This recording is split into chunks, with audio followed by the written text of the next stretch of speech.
commencer par la première table ronde. Table ronde, bien sûr, sur l'explosion de la e-santé en 2020. Et je vais vous laisser, Vassilina, bien sûr, accueillir, et notamment donc, Laura Letourneau et Dominique Pont, qui sont donc en visio. Laura et Dominique, encore un grand merci pour votre présence ce matin, qui est attendue. Vous avez, comme je l'ai dit en introduction, passé beaucoup d'énergie à développer cette feuille de route de la santé numérique. Et donc, on a beaucoup de questions avec Vassilina. Je vous laisse commencer par la première. Oui, alors bonjour Laura. Ma première question s'adresse à vous. Alors, vous verrez, elle est d'ordre général. 2020 aurait été une année bien particulière et à plusieurs égards. Mais la crise sanitaire aura au moins permis à l'e-santé d'entrer dans les cabinets des médecins, dans les salles blanches des laboratoires et dans les foyers des Français. Première question, que retenez-vous de cette année 2020 et qu'est-ce qui aura marqué l'ADNS ? La feuille de route du numérique en santé, en tout cas l'accélération du virage numérique, et elle est prévue sur 3 ans. 2019 pour l'alignement et l'engagement des acteurs avec le Tour de France des régions, les ateliers citoyens, etc., la feuille de route, l'alignement en interne comme en externe. 2021 avec une grosse phase intense d'accélération et d'implémentation. Et puis 2020 et 2021, l'année du citoyen.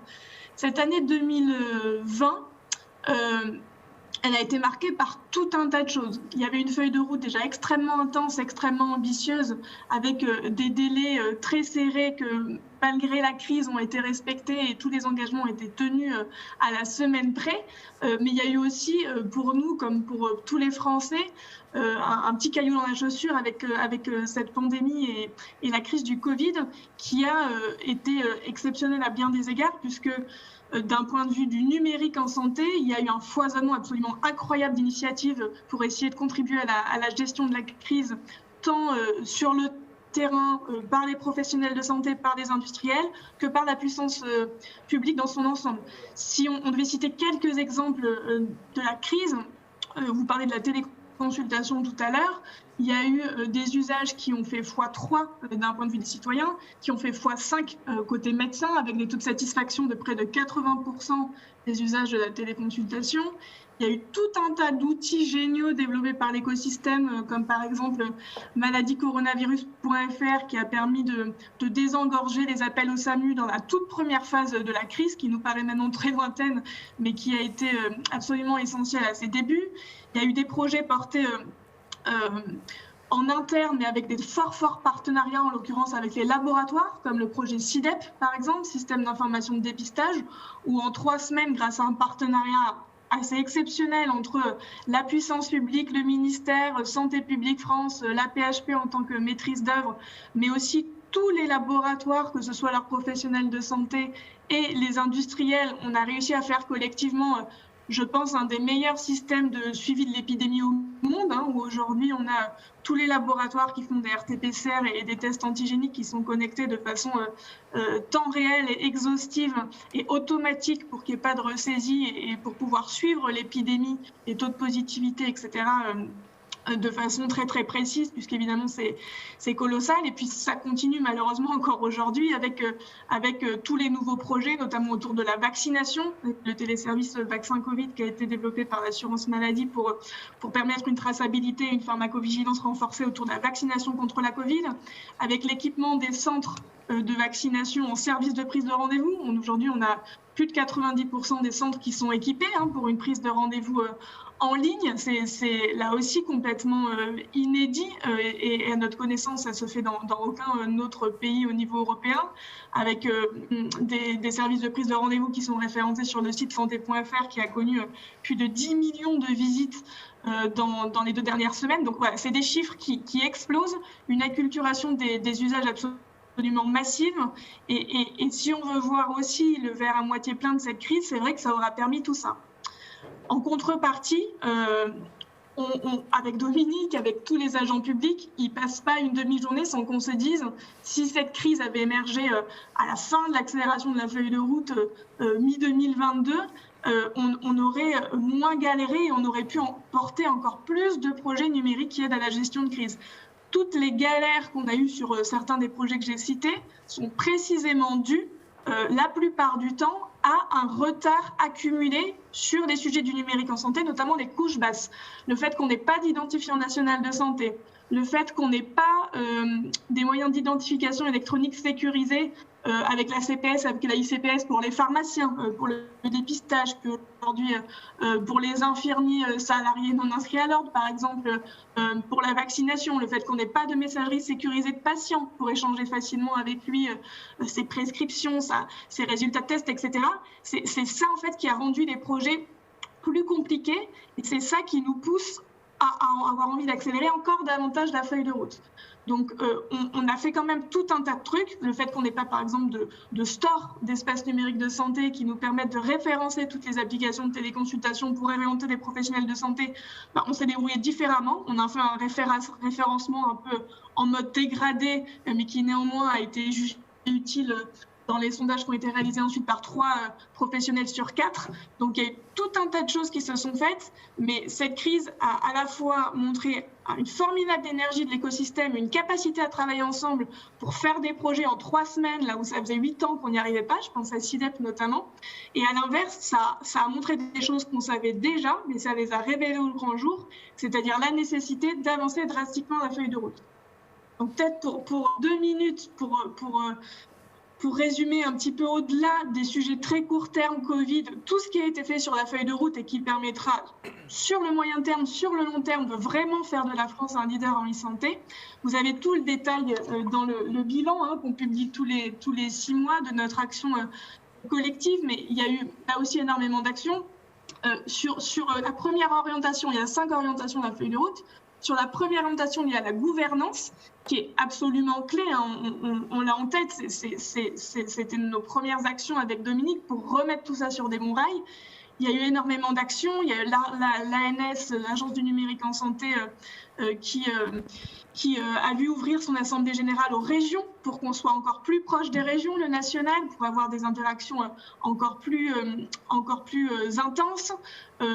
Il y a eu la charte engagée pour la e-santé qui a été signée par 400 industriels qui se sont engagés, qui ont signé formellement une charte pour dire qu'ils adhéraient à la vision d'État plateforme, à la feuille de route et qu'ils avaient. Il y a eu, comme on s'y était engagé, une nouvelle version de la doctrine technique. Il y a eu 3 conseils du numérique en santé avec la présence du ministre. Et puis il y a eu, sur ce volet gouvernance aussi, et puis de façon générale, des moyens colossaux qui ont été attribués cette année sur la e-santé, en ligne avec des objectifs toujours plus ambitieux. Il y a eu des recrutements qui ont été effectués à la DNS comme à l'ANS et il y a eu un budget supplémentaire de 2 milliards d'euros, ce qui est absolument historique, qui a été débloqué sur la e-santé suite au Ségur et Dominique en parlera tout à l'heure. Sur la partie couche basse dont je parlais, il y a eu donc le nerf de la guerre, même si ce n'est pas les sujets les plus glamour, c'est là où aujourd'hui on a du retard. Il y a eu des dizaines de milliers d'appels au téléservice INS, Identifiant national de santé. La ICPS, j'en parlais tout à l'heure, a vu ses usages complètement exploser, tirés par des usages comme SIDEP, comme vaccin Covid, avec aujourd'hui énormément de professionnels qui sont équipés de ICPS, qui leur servira pour se connecter à SIDEP, à vaccin Covid, mais aussi à tous les autres outils numériques qui vont arriver. Il y a eu le serveur multiterminologie sur la partie interopérabilité qui a été lancé, la messagerie sécurisée de santé qui a été ouverte au médico-social. Il y a eu tout un tas d'actions clés aussi au sujet de l'opposabilité de tous les services et les référentiels socles. Il y a eu tout un tas de textes juridiques qui sont passés pour dire que l'intégration de ces référentiels et de ces services socles était obligatoire et on a mis en place des mécanismes de contrôle, notamment sur l'interopérabilité avec le lancement de l'espace de test d'interopérabilité. L'espace numérique de santé qui est le projet phare de la feuille de route à avancer puisque le marché a été notifié pour l'industriel qui construira la plateforme, en tout cas le consortium d'industriels, mais aussi pour tous les industriels qui souhaitent candidater et être inclus dans le store avec le lancement de l'appel à candidature. Et puis sur la partie accompagnement à l'innovation, etc., il y a le projet Genius qui a été lancé, Guichet national de l'innovation et des usages en e-santé, en octobre avec le secrétaire d'État au numérique, qui a vraiment été co-construit avec les acteurs de terrain, notamment les start-upers. Il y a le projet Structure 3.0 qui a sélectionner ces lauréats du médico-social. Voilà, on a maintenant des structures emblématiques du médico-social qui vont devenir de tiers-lieux d'expérimentation et d'innovation.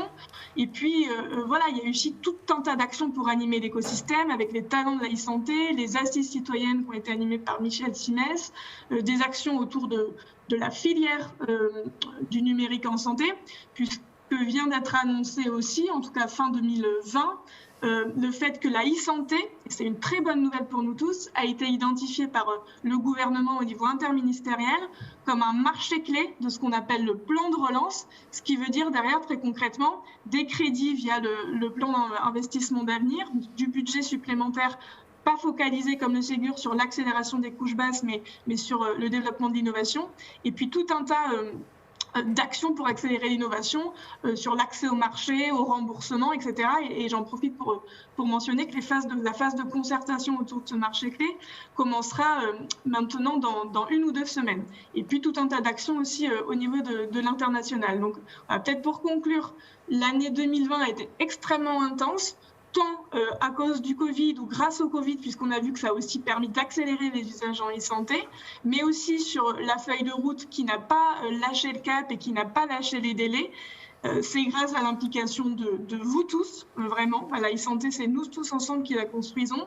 Et ça laisse place à l'année 2021, et qui sera vraiment l'année du citoyen pour que le numérique rentre dans tous les foyers et devienne partie quotidienne des citoyens pour gérer leur santé. Merci Laura pour votre intervention et d'avoir repris beaucoup de projets qui ont été décrits en 2020.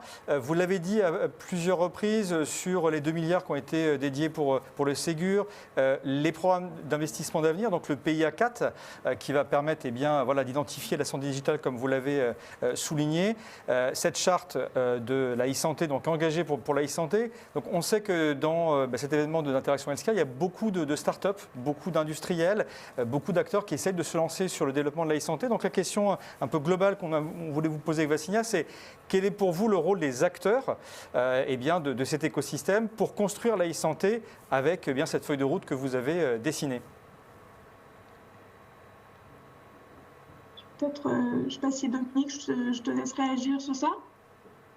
Ouais, peut-être. Enfin, Jérôme Vassignac, depuis le début, c'est-à-dire depuis tout début 2019, on a dit un truc qui est clé pour nous, et ce n'était pas de la démagogie. On a toujours dit qu'on ne croyait pas qu'il y aurait un mec ou une nana providentielle qui allait résoudre tous les problèmes de la e-santé en France. On a toujours dit depuis le début que c'est collectivement, ensemble, dans un cadre de valeurs avec une vision partagée, qu'on allait passer d'un pays qui était moyen en matière de e-santé à maillot jaune du Tour de France. Voilà, c'est comme ça qu'on voit le truc. Et en fait, depuis le départ, ce qu'on fait, c'est qu'on propose une vision.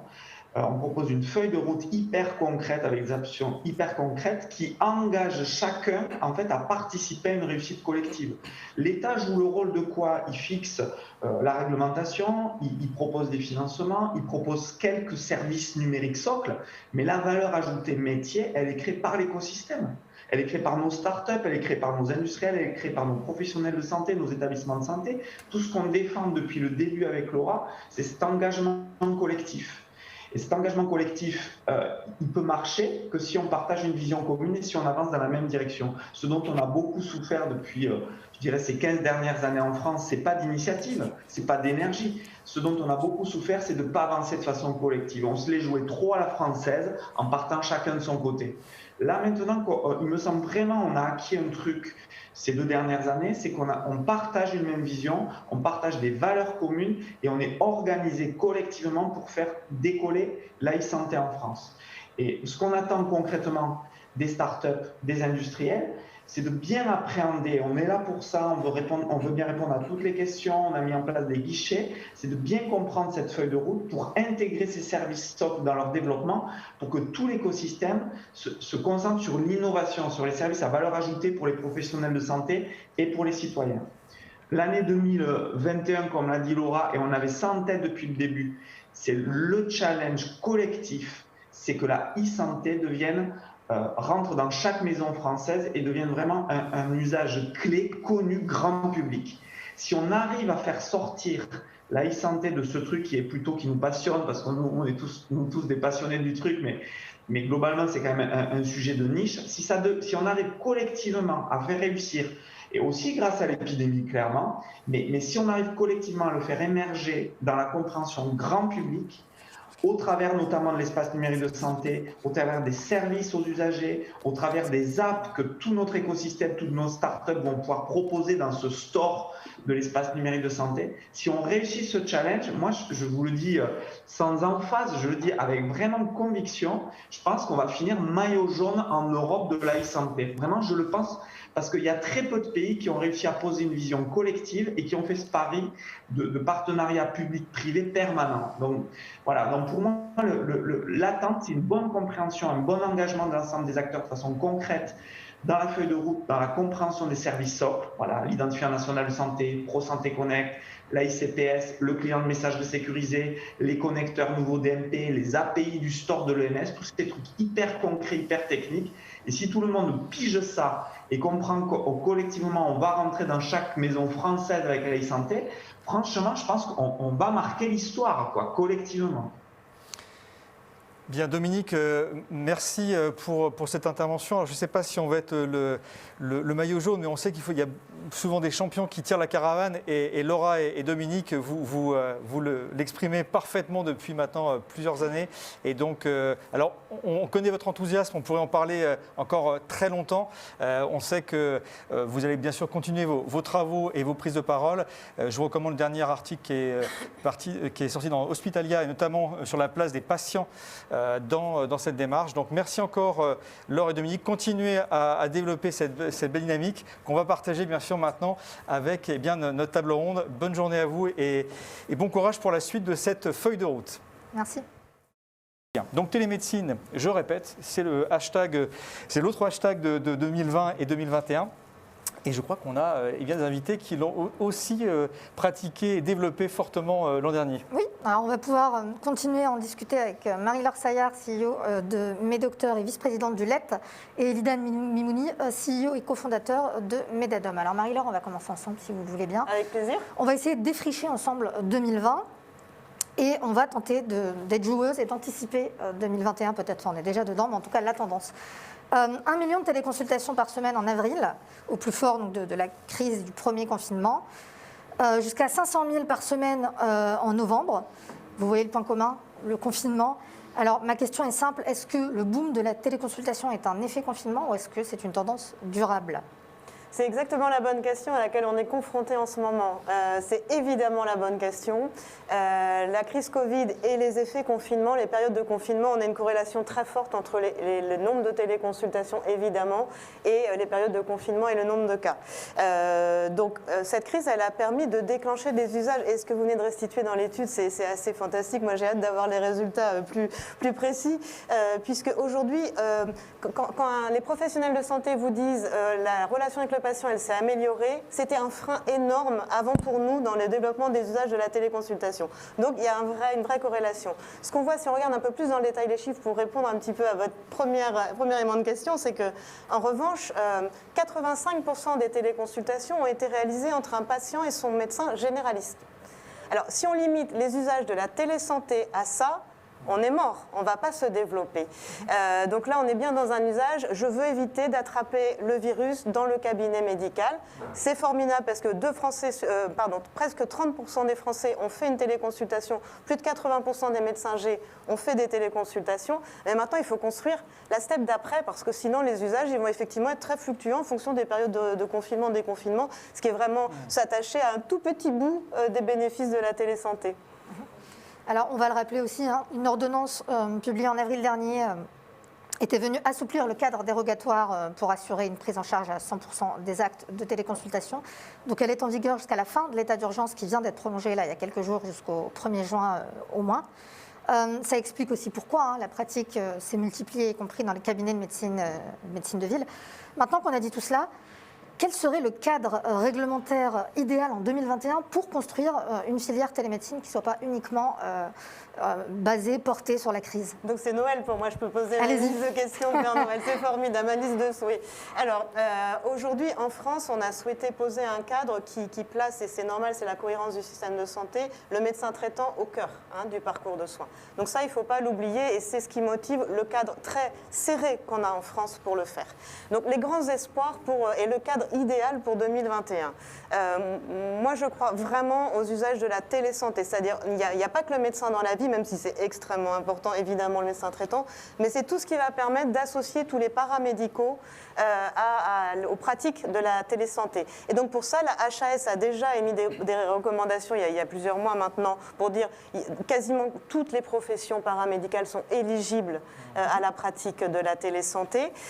Maintenant, on attend les négos conventionnels et on attend les codes actes. Pardon d'être un peu concret, mais c'est vraiment nos freins au quotidien. C'est tant qu'on n'a pas les codes actes, les professionnels de santé, ils ne peuvent pas déployer la télésanté. On a des grosses attentes autour de ça. Pourquoi ? Parce qu'il y a un gros bénéfice pour le patient. Le patient, il peut être accompagné par tous les professionnels de santé s'ils ont l'usage et l'accès à la télésanté. Il y a un gros bénéfice, évidemment, pour le temps médical disponible, puisqu'on le répartit de manière intelligente entre les pros de santé, et un énorme bénéfice pour le système de santé, puisque ça permet de faire des économies. C'est juste une évidence. Donc pour moi, le cadre idéal, c'est le cadre qui va permettre très vite, ça c'est le premier axe, d'associer très largement tous les pros de santé, et nous, ça chez MedDoctors, c'est vraiment une croyance très très forte. Donc aujourd'hui, on commence à voir les pharmaciens, on commence à voir les infirmiers, on voit les sages-femmes, mais il y a vraiment tout un champ énorme, et c'est ce qui va contribuer à transformer le système de santé en France, ce qui va contribuer à tirer tous les bénéfices. Après, il y a un gros sujet, et je ne veux pas me mêler des négociations conventionnelles qui ont par ailleurs été arrêtées. Il y en a deux, en fait, pour nous, dans les choses qui nous coincent. C'est que l'un des premiers sujets, c'était de dire on ne peut faire de la téléconsultation que si on a déjà vu son patient dans les 12 derniers mois. Donc la question réellement se pose, alors peut-être pas de manière brutale, mais en tout cas pour certaines spécialités, par exemple. Vous n'avez peut-être pas vu votre ophtalmo dans les 12 derniers mois. Est-ce que c'est vraiment nécessaire de poser cette condition ? Ça, c'est un premier sujet qui est très très fort pour nous, parce que tant qu'on restera là-dessus, on ne pourra pas développer les usages. Ça, c'est évident. Et après, il y a un deuxième sujet, c'est la fameuse territorialité. Donc moi, je comprends aussi bien en tant que vice-présidente du LED que CEO de MedDoctors que ce ne soit pas open bar, c'est-à-dire qu'on ne donne pas accès à n'importe qui, sur n'importe où, à des médecins et qui, pourquoi pas, alors il y a les fantasmes aussi d'aller chercher les médecins roumains ou je ne sais quoi. Donc je comprends ça. Mais pour autant, la territorialité, ce qu'il faut bien se dire, c'est que territorialité, c'est possible d'organiser quand il y a de la présence médicale sur le territoire. Il y a des moments où il n'y en a pas. Et donc, se priver du recours à une forme de soupape avec des médecins qui sont certes peut-être plus éloignés, mais qui permettent notamment d'éviter des passages aux urgences, je trouve que c'est dommage de se priver de ça par principe. Donc pour moi, c'est ça le cadre idéal, c'est de plus en plus de paramédicaux, qu'on questionne vraiment avec sincérité la question de la territorialité et la question de j'ai vu le patient les 12 derniers mois. Voilà, parce que de ces questions de principe, maintenant, il faut arriver sur des cas d'usage et d'assouplir en fonction des parcours. Très bien. Écoutez, merci. Vous avez dit, je crois, que quelques slides sur MedDoctors que vous souhaitiez peut-être... Oui, bah alors MedDoctors, on est presque un ancien dans la bande, on date de 2015, donc un acteur presque historique du marché, acteur créé dans le sud de la France, donc on a une équipe d'un peu plus de 40 personnes aujourd'hui réparties entre Aubagne et Paris, un actionnaire qui est monté au capital, c'est le groupe Vive à l'automne 2017, et un modèle historique, nous, qui était vraiment porté sur le non programmé, c'est-à-dire aujourd'hui, un Français sur 3 a accès à MedDoctors grâce à sa complémentaire santé. Et je parle d'accès là puisque c'est sans sortir d'argent, c'est-à-dire que c'est financé. Et donc on parlait tout à l'heure des freins, il faut informer les professionnels de santé, il faut informer aussi les patients. On a un vrai sujet autour de ça, parce qu'on a vu avec la crise que dans cette période comme ça, singulière et inédite, les gens ne savaient pas par quel bout le prendre. Donc MedDoctors, c'est aussi depuis 2 ans maintenant l'entrée dans le parcours de soins, puisqu'aujourd'hui on peut exercer et être remboursé par la sécurité sociale. Donc on a tout un tas de solutions qui permettent aux pros de santé de gérer la relation dont vous parliez tout à l'heure, de gérer la prise de rendez-vous évidemment à distance et également derrière après de dérouler la prescription médicamenteuse, le diagnostic, le suivi du patient à distance. Voilà, donc pour les éléments sur MedDoctors, nous, notre vocation, et je pense que c'est traduisible dans ce que je suis en train d'exprimer, c'est l'accès aux soins, ça c'est un combat chez MedDoctors et c'est contribuer à cette transformation du système de soins grâce aux usages de la télésanté. Merci beaucoup.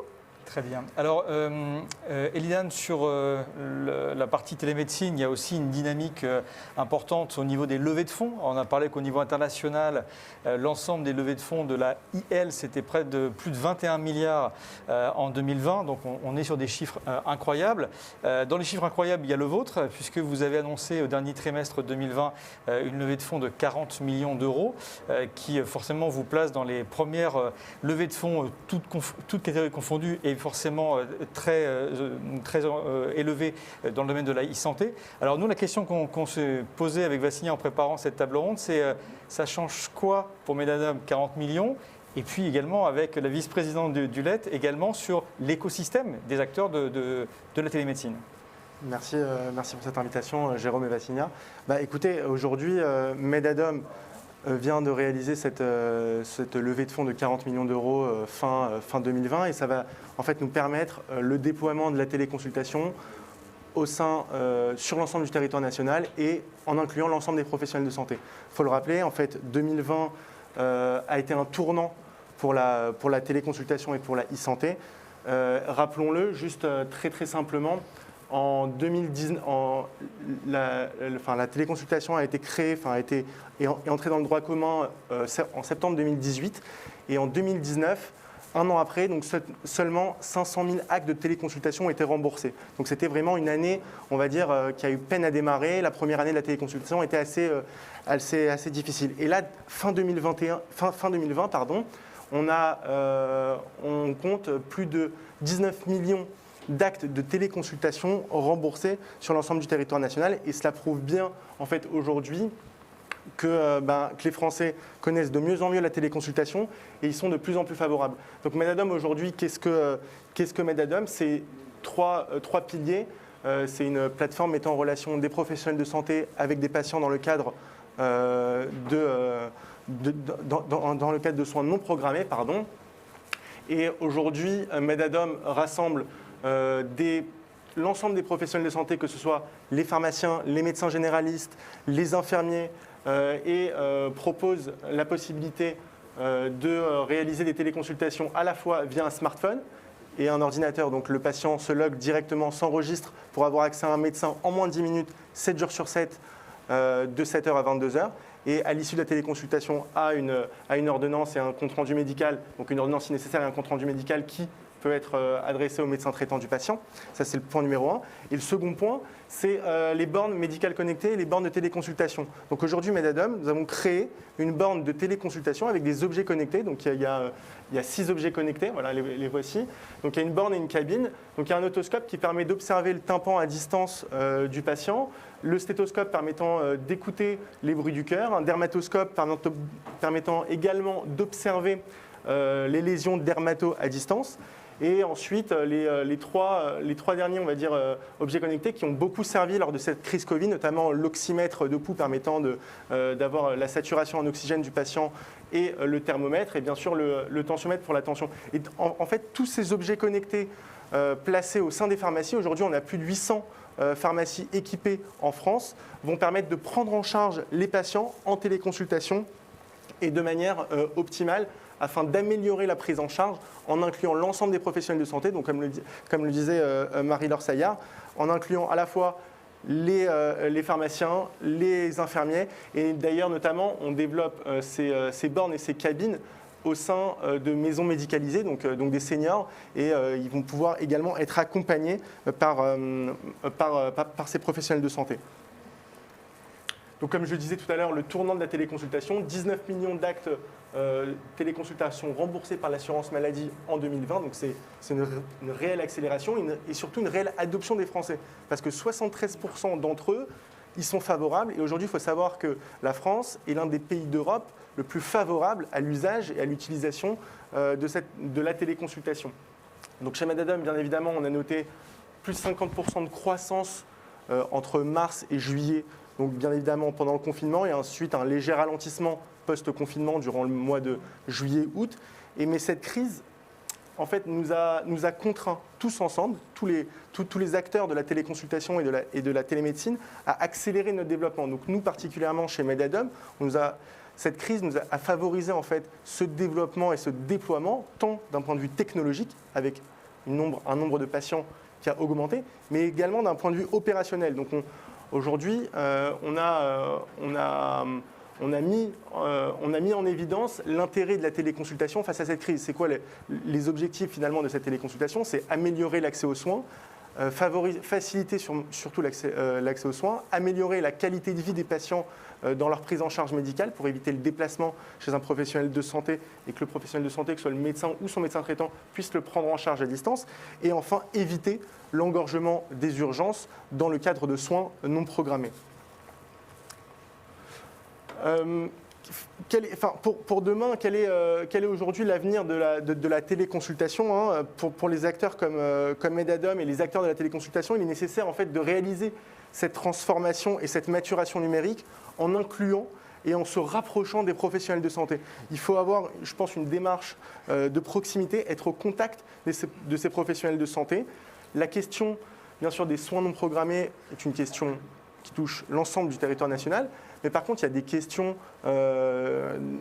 qui sont beaucoup plus spécifiques à d'autres territoires. Et là, aujourd'hui, Medadom est composé de 100 collaborateurs, donc 100 experts de la e-santé, qui vont au contact des professionnels de santé, que ce soit des médecins, des pharmaciens, des collectivités territoriales et des CPTS, pour proposer, pour promouvoir l'usage de la téléconsultation au contact de ces professionnels de santé. Donc bien évidemment, l'équipe est également composée d'une partie technique, d'une partie d'account manager, d'une partie marketing, d'ailleurs les bises que je salue et qui au quotidien apportent énormément leur savoir-faire pour les professionnels de santé en les accompagnant et en les rassurant sur cette nouvelle pratique. On le voyait tout à l'heure, vous le disiez, 360 Médic, une adoption qui est exponentielle finalement, hein.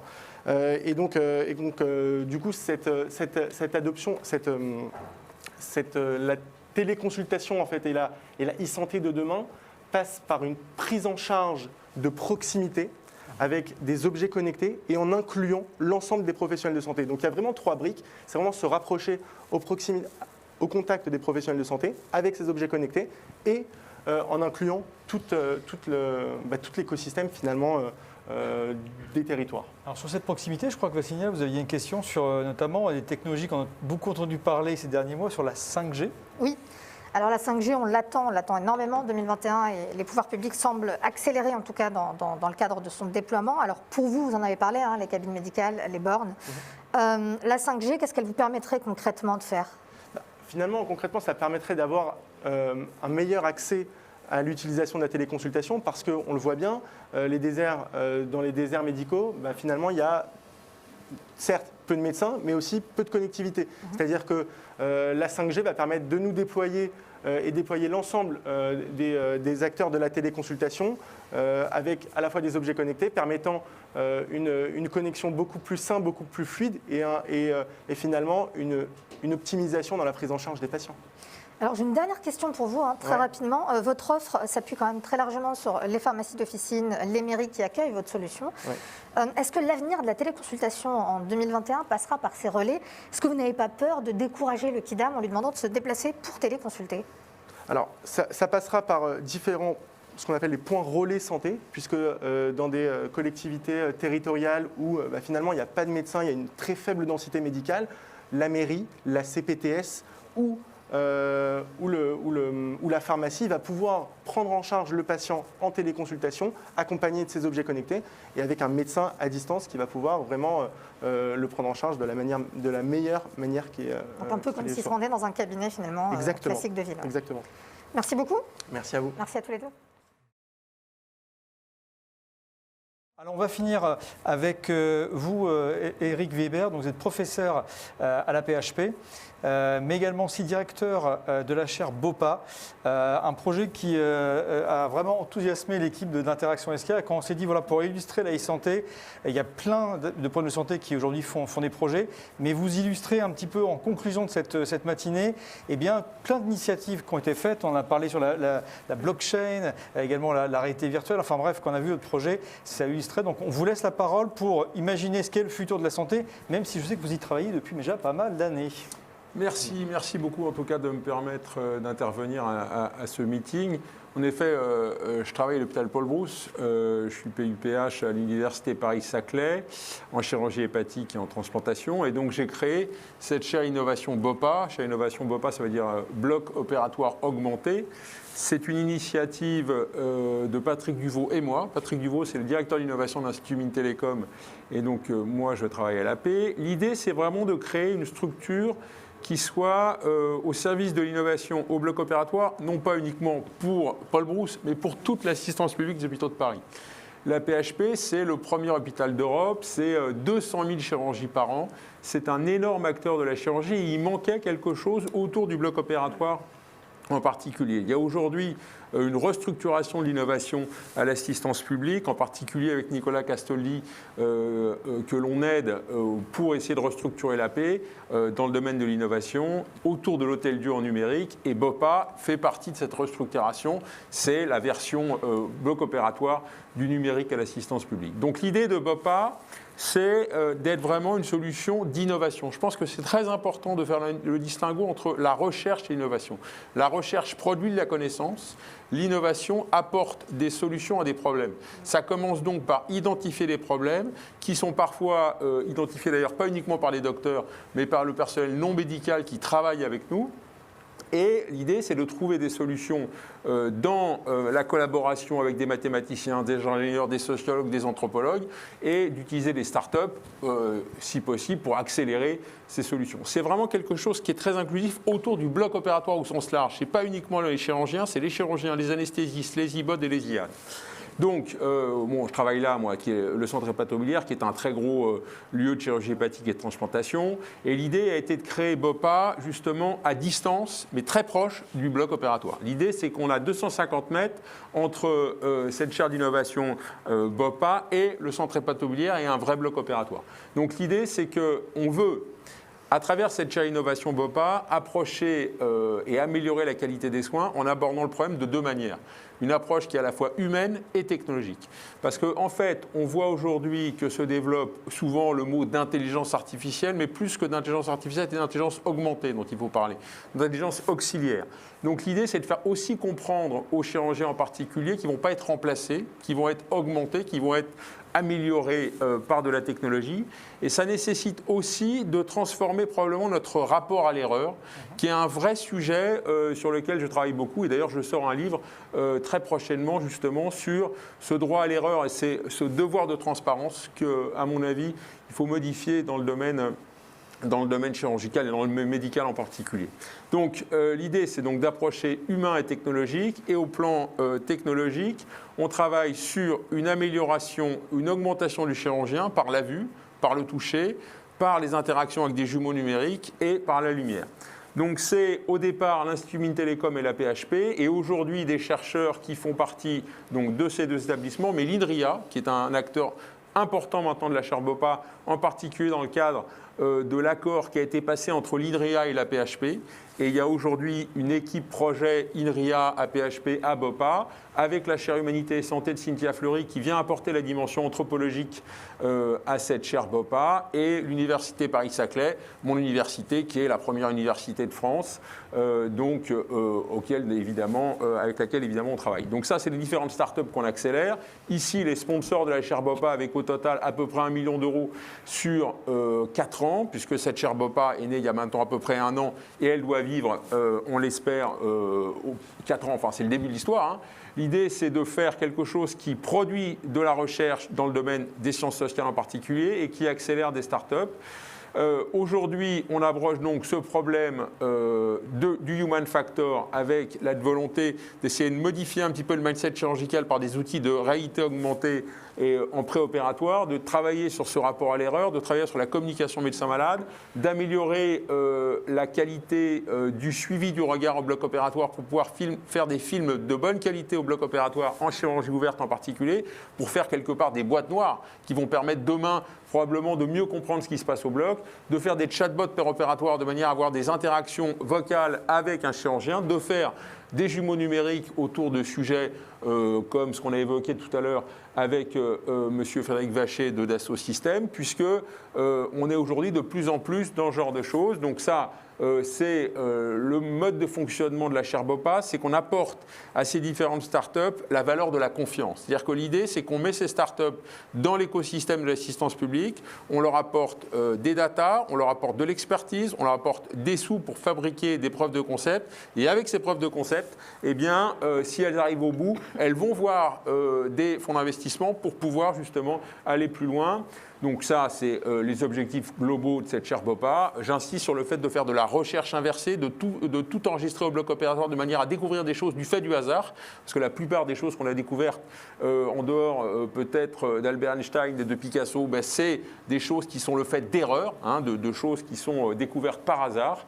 Donc typiquement, le genre de choses qu'on développe, voilà, ça c'est des outils avec des lentilles qui vont permettre de pouvoir suivre le regard du chirurgien en opératoire avec des objectifs de faire de la téléexpertise. Ça, c'est la chatbot opératoire qui va permettre justement de pouvoir interagir avec un bot qui va nous poser des questions à qui on va poser des questions opératoires. Ça, c'est des jumeaux numériques. Malheureusement, la vidéo se lance pas, mais l'idée, c'est qu'on a développé avec l'INRIA des outils qui sont des jumeaux numériques dans le domaine de la chirurgie hépatique, aussi bien en plan anatomique que fonctionnel, avec voilà, ici ce genre d'outil. Vous voyez que ça, c'est l'organe en 3D du malade qui est matché avec la réalité, ce qui permet d'aller repérer des toutes petites métastases hépatiques qui ont disparu sous l'effet de la chimiothérapie. Donc ça, ce n'est pas de la recherche, c'est quelque chose qu'on commence à utiliser en clinique, avec en particulier des choses très intéressantes dans le domaine de la planification, de la simulation, de l'apprentissage de la chirurgie, avec derrière, évidemment, des grosses machines qui vont permettre de pouvoir capter toutes ces informations. Ça, c'est typiquement le genre d'acteur qui est aujourd'hui sur le marché comme Touch Surgery, qui est une solution de stockage de vidéos pour pouvoir analyser. Il y en a plusieurs, celle-là parmi d'autres. L'idée générale de BOPA, c'est de créer quelque chose qui est un campus numérique pour l'enseignement et l'innovation, avec comme acteurs principaux la PHP et l'Institut Mines-Télécom, et autour de ces acteurs historiques, l'INRIA, l'Université Paris-Saclay, la chaire Humanité Santé, la région Île-de-France, et probablement 2-3 grands acteurs, en particulier Orange, Medtronic, Capgemini, et j'espère Dassault Systèmes, puisqu'on aura l'occasion de discuter à l'occasion de ce meeting. Voilà, donc cette chaire BOPA, c'est quelque chose qui a à peu près maintenant 6-8 mois, c'est vraiment en développement. Et l'idée, c'est vraiment de réfléchir à une meilleure collaboration entre le public et le privé autour d'une très grosse structure de soins comme l'assistance publique. Bien, professeur Villers, vous illustrez parfaitement avec cette conclusion eh bien, la dynamique de la e-santé avec tous les partenaires que vous venez de citer. Donc encore un grand merci. Merci. Bien, bonjour Madame Guiraud-Ecolas. Bonjour. Et bienvenue donc dans la conférence annuelle d'Interaction Healthcare, donc sur les grandes tendances de la e-santé 2021. Alors comme on l'a évoqué à plusieurs reprises ce matin, nous souhaitons mettre au cœur de ces innovations eh bien, le rôle essentiel du patient. Donc vous êtes la fondatrice et la directrice générale donc, de Patients en Réseau. Est-ce que déjà en quelques secondes ou quelques minutes, nous décrire bien sûr votre projet, ce qu'est Patients en Réseau, et puis ensuite on abordera de manière profonde eh bien, votre vision de la e-santé.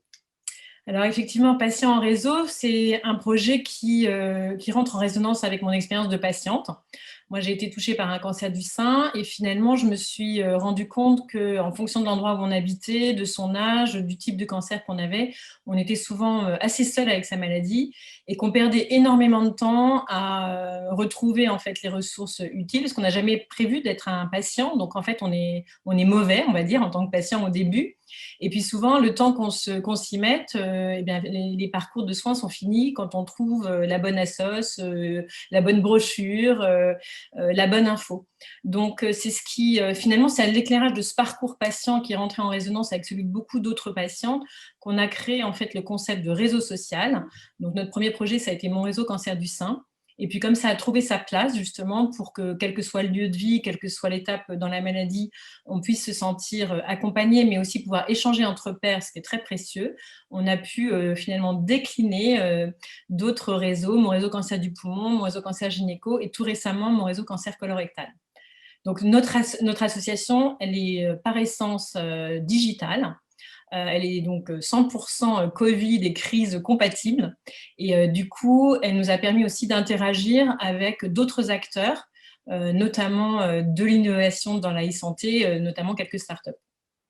Très bien. Alors, dans cette table ronde qui est dédiée au futur de la e-santé, on a évoqué depuis ces dernières semaines, on prépare donc cette conférence, plusieurs termes qu'on entend très quotidiennement dans les médias technologiques ou santé. Je pense à l'intelligence artificielle. On a parlé aussi des parcours de soins digitalisés.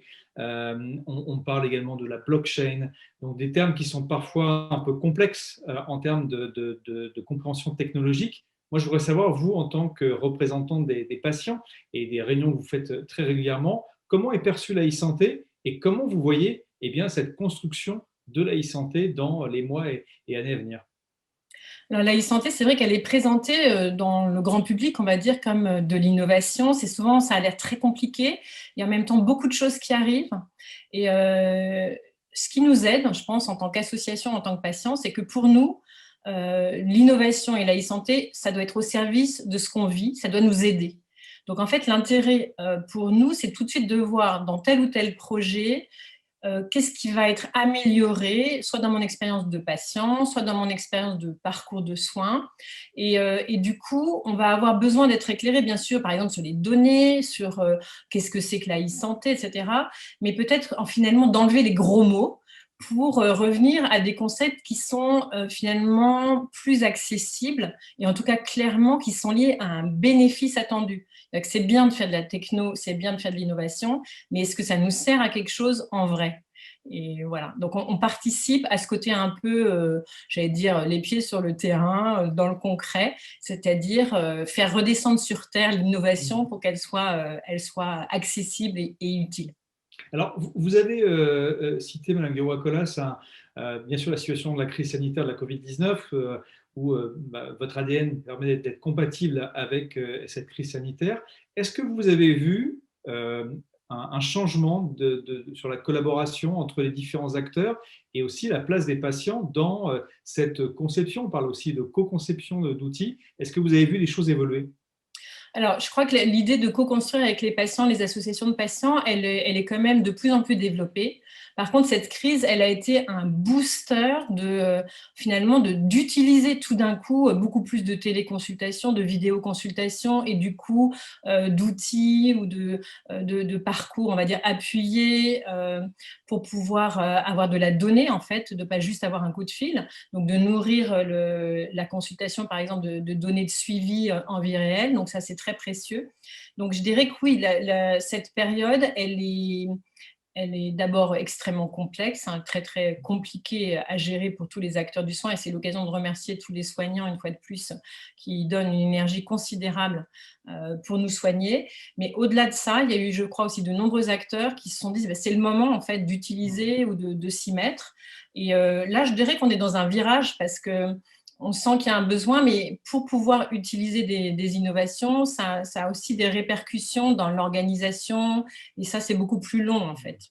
L'appropriation sur le terrain, le financement de ces innovations, enfin, tout ça, c'est des questions plus compliquées, et on sent que c'est ça qui fait quand même pas mal freiner les choses. Mais du côté patient, il y a plutôt une adhésion à ces innovations, parce qu'en fait, on sent que ça peut nous aider. Donc, on est plutôt favorable. Très bien. Alors, sur l'approche en fait de cette matinée organisée par Interaction Healthcare, on a depuis de nombreuses années essayé de mettre à chaque fois des exemples très concrets. Donc, lorsqu'on a préparé cette table ronde avec vous, vous avez évoqué beaucoup de sujets qui sont portés aujourd'hui par Patients en Réseau et qui vous tiennent à cœur et qui montrent concrètement comment vous avez intégré la e-santé dans vos projets. Est-ce que vous pouvez nous en parler de quelques-uns? Avec grand plaisir. Alors en fait, nous, le premier projet auquel on a collaboré, qui était très innovant, c'était le premier compagnon virtuel dans le cancer du sein, Vixin, qui est une innovation de WeFight.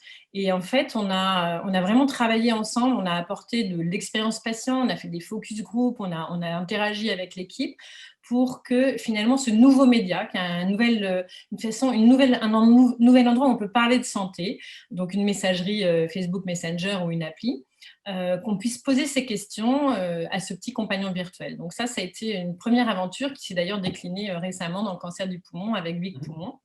Dans un autre champ, on travaille depuis 2017 avec Continuum Plus. Donc là, on est sur le virage ambulatoire. Comment est-ce qu'on fait pour accompagner les patients qui ont une maladie métastatique des thérapies orales. Et un des enjeux, c'est que finalement, les patients vont devoir interagir avec leur pharmacien de ville, avec leur médecin traitant, avec leur infirmière de proximité. Comment est-ce qu'on fait pour que ce monde-là interagisse avec le monde spécialisé de l'hôpital et qu'on suive les gens, que les données de ce qui se passe à la maison ne soient pas perdues et au contraire qu'elles permettent une meilleure prise en charge, notamment de repérer très tôt les effets indésirables, les prendre en charge, etc. Donc, avec Acoadom et puis Acoad PRO. Donc, Acoadom, c'est un parcours de suivi qui s'appuie, donc bien sûr, sur de la technologie, mais avant tout pour les patients les plus complexes, les plus fragiles, sur une visite infirmière au domicile du patient. Et puis pour les patients plus autonomes, et c'est né d'ailleurs au moment de la crise du Covid, c'est de dire en fait on a envie que nos patients qui sont sous thérapie orale, ils ne reviennent pas à l'hôpital, on a besoin de les suivre quand même. Comment est-ce qu'on fait? Et ça c'est Acoad PRO, donc une solution de Patients Reported Outcome, où le patient va pouvoir en fait remplir un certain nombre d'informations et ça permet à l'oncologue d'avoir un tableau de bord et de suivre ce qui se passe et de pouvoir bien, on va dire, suivre son patient pendant cette téléconsultation qui peut être proposée. Et puis, tout récemment, là, c'est plus sur le côté aussi innovation dans le quotidien des gens, ce qui est très dur. Je pense beaucoup aux patients qui sont actuellement en traitement depuis quelques mois. Il y a très peu de soins de support. Les associations ont dû fermer leurs activités de proximité. Il y a beaucoup de solitude. Là, il fait gris, il fait moche. Enfin, c'est vraiment pas facile d'être malade. Et on a lancé un partenariat avec Kipling, on a fait un premier essai là, juste avant Noël, de challenge de Noël. En fait, ça a permis aux patients de nos réseaux de toute la France de créer des petites équipes et de se challenger pour marcher, pour bouger. Et c'est donc à la fois très bien, parce qu'on sait que l'activité physique, c'est bon pour les patients, quelle que soit l'étape dans leur maladie, mais c'est aussi lutter contre la solitude, l'isolement, la morosité, la déprime, parce que le petit côté un peu game, où on est en compétition, etc., ça met beaucoup de bonne humeur et ça a extrêmement bien marché. Donc, on espère beaucoup, là, tout au long de l'hiver, proposer des activités aux patients avec Kipling. Très bien. Écoutez, on est ravis de cet enthousiasme et de cet dynamisme sur les projets e-santé. Et peut-être finir par cette thématique du futur de la e-santé. Alors vous, en tant que représentant d'une association de patients et qui est au cœur de ce type de projet, ça serait quoi pour vous le futur de la e-santé qui pourrait peut-être se mettre en place dans peut-être là aussi les mois et les années à venir? En fait, ça va être, je pense, le futur, ça va être vraiment s'approprier. C'est d'une certaine façon qu'on baisse un peu le rythme de plein d'innovations, un peu qui partent en étincelles comme ça, mais où on remarque, nous, sur le terrain, que malheureusement, ça ne dure pas dans le temps. Donc, on aimerait bien passer de la comète à un truc qui soit vraiment, qui puisse rentrer vraiment dans les mœurs, c'est-à-dire un complément des visites dans la vraie vie, des soins concrets et qui participent à l'accompagnement des gens avec toute une palette de solutions. Voilà, donc c'est vraiment de l'appropriation pour le bénéfice des patients, mais aussi des soignants, parce que je crois qu'il y a aussi beaucoup de besoins de leur côté. Et en fait, on est très conscient en tant que patient que nos soignants ont besoin d'être aidés et soulagés d'un certain nombre de choses, notamment par l'innovation. Nicolas, un grand merci pour votre témoignage et votre dynamisme qui contribue au développement de la e-santé. Et on espère vous revoir, non plus en virtuel, mais en présentiel pour l'année prochaine. Merci beaucoup pour votre invitation et à l'année prochaine. Donc vous, Myriam Ocal, vous dirigez, donc vous êtes la présidente du conseil e-santé qui réunit beaucoup d'acteurs. On va vous laisser le présenter. Et donc on voulait avoir la vision après ceux des patients. On va l'avoir avec le professeur Vibert en tant que professionnel de santé, mais aussi des acteurs qui font le futur de la e-santé et qui le font déjà aujourd'hui au quotidien. Donc Myriam, c'est à vous. Merci beaucoup Jérôme et à toute l'équipe pour ce bel événement avant toute chose. Je préside effectivement le Conseil de la e-santé, qui est une association qui réunit tous les acteurs de l'écosystème de la santé numérique, à savoir des biotech, des medtech, des startups de la e-santé, mais également des professionnels de santé, des soignants, des juristes et également des cabinets de conseil.